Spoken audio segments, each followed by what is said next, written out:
We owe $70 trillion. I understand that, but you to walk out a $4 trillion solution, which is basically just a way for the Democrats to avoid dealing with this until 2017. I'm not here to talk about plans to deal with this till 2017. I'm saying we've got a real problem, and I'm tired of Republicans and Democrats Republicans who want to burn the place to the ground, and Democrats, with all due respect, who want to offer a plan that gets it through their end of their second term of their presidency, and then screws me and my kids when it's over. And until we do that, we have to deal with the extraction that is at foot. It is the reason the financial markets are behaving the way they're behaving. That is a mathematical fact. This is not some opinion. This is a mathematical fact.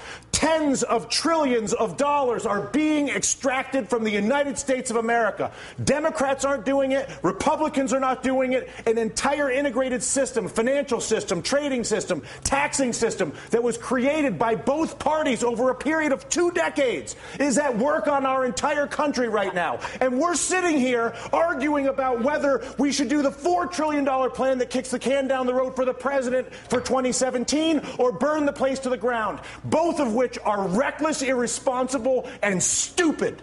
And the fact of the matter is, until we actually, and I'm sorry to lose my temper, but I tell you what, I've been coming on TV for 3 years doing this. And the fact of the matter is that there's a refusal on both the Democratic and the Republican side of the aisle to acknowledge the mathematical problem, which is that the United States of America is being extracted. It's being extracted through banking, it's being extracted through trade, and it's being extracted through taxation. And there's not a single politician that has stepped forward, Susan, to deal with this. But there's only one right now. The leader of the free world, whether you like it or not, the president of the United States is arguably one of the most powerful individuals we have out there. But and Susan, he's our what you're saying is exactly the point that Dylan is making. It's not about one guy. It's about all of them. No, I actually disagree. I think Dylan's saying it is about one guy. It is about one guy. What would you like him to do? I would like him to go to the people of the United States of America and say, people of the United States of America, your Congress is bought. Your Congress is incapable of making legislation on health care, banking, trade, or taxes, because if they do it,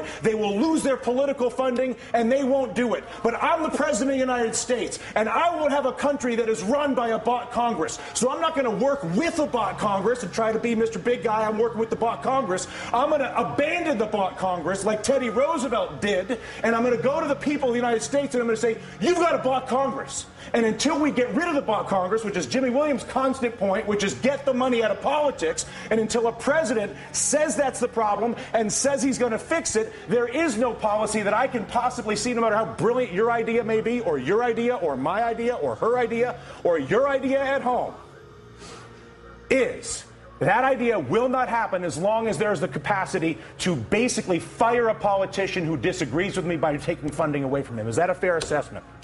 Money in politics is the root of all political evil. It is corruption at its worst.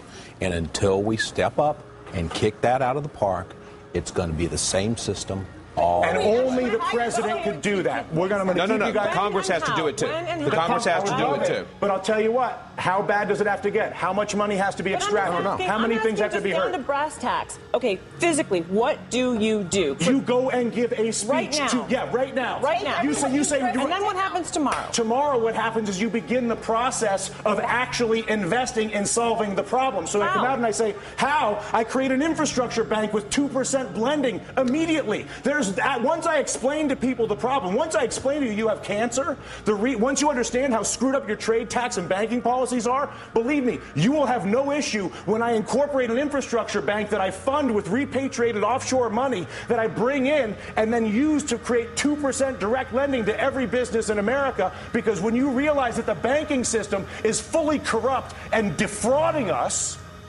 and I come out and say that, which is what I want my president to do, that at that exact moment I say, you know what, we got a screwed up situation here, people. You all know it, and now what? I'm going to admit it. And as a result, not only have I admitted it, but we're going to begin the process of solving it like grown-ups. They did it in World War II. They did it after the Civil War. They did it in Latin America with the Brady bonds. We are not seeing it happen now. The panel stays a little more emotional than I anticipated getting at work this afternoon, but what am I going to do?